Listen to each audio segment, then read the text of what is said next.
In a small and beautiful town called Annie, there lived a young girl named Zikora. She was beautiful and warm. She lived with her stepmother and two stepsisters, Yu and Ej, who never liked her.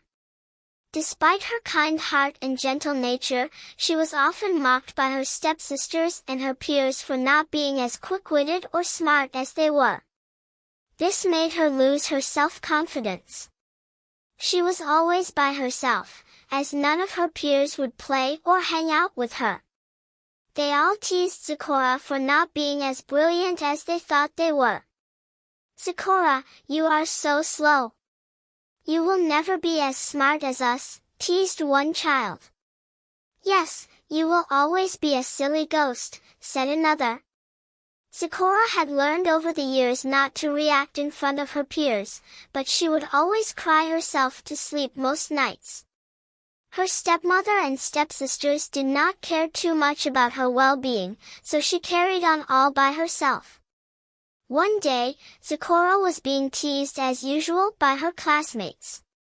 This time, unable to bear the mocking grins on their faces, Zikora ran from her classroom down a pathway that led to a lonely and almost deserted forest.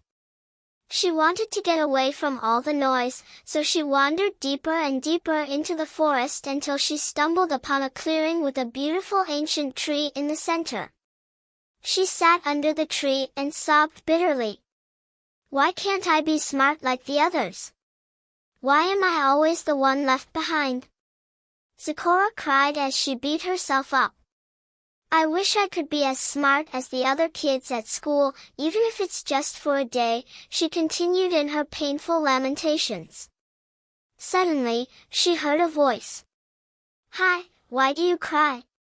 Zikora turned around to see a bird very close to her. "What are you, and how can you talk?" asked Zikora in amazement. "I am just a bird." "I saw you crying from my nest," answered the talking bird. Zikora wiped her tears and observed the talking bird for a minute before she responded. "I have been teased all my life by my friends for not being brilliant and smart. I have no confidence in myself, and I often feel intimidated by the other kids." "What do you wish for then?" asked the talking bird. "I wish to be smart, even if it's just for a day. To have my friends respect me and my stepmother shower me with praises and love, as she does my stepsisters, Yu and Ej. I want to feel what it's like to have people admire me for being smart, even if it's just for a day," Zikora responded almost frustratingly. "I will grant your wish and make you very smart for a day, but on one condition," said the bird. "What is the condition then?" asked Zikora. "You have a very kind heart, Zikora. You care for others and see the beauty in simple things. These are gifts that cannot be measured by intelligence. So if I must grant your wish, you have to promise that you will still be as kind and warm-hearted to others," replied the talking bird. Zikora promised the talking bird that she would remain a sweet and loving person regardless of whether people appreciated her or not. The talking bird perched on her head and told Zikora that her wish had been granted. She would be as smart as her peers for a day, starting from the next morning. Zikora thanked the talking bird and ran back home, excited as ever before. The next morning, Zikora woke up beaming with smiles. "Today is my day to be smart," she screamed. She went about her house chores diligently, had her breakfast, and left for school.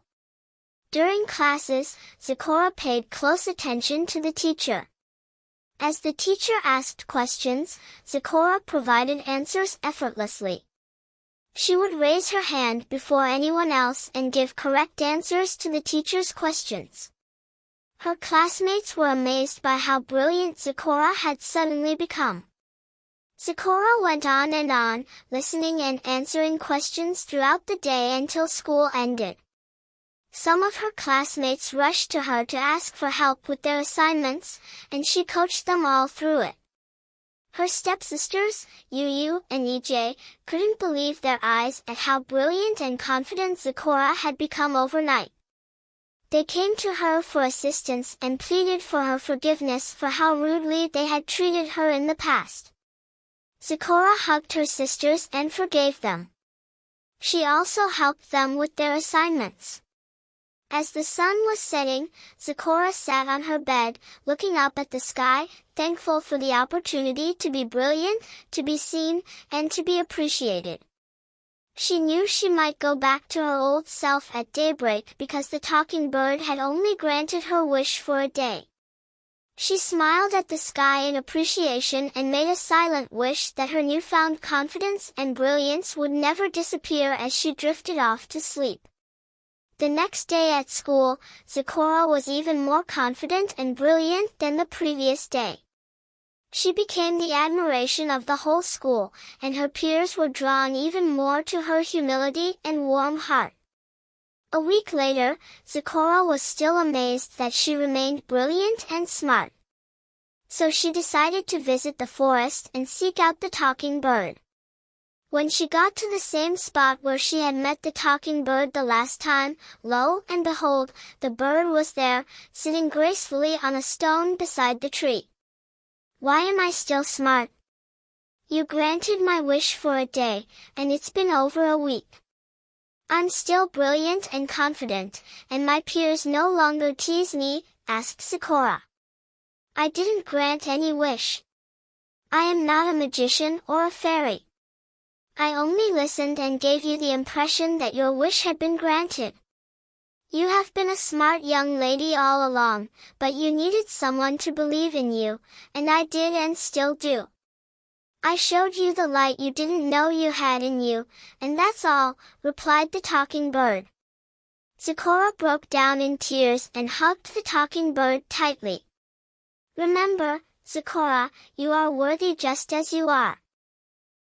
You have the power to achieve great things," added the talking bird. And so, Zikora gained her self-esteem and continued to bloom like a beautiful flower.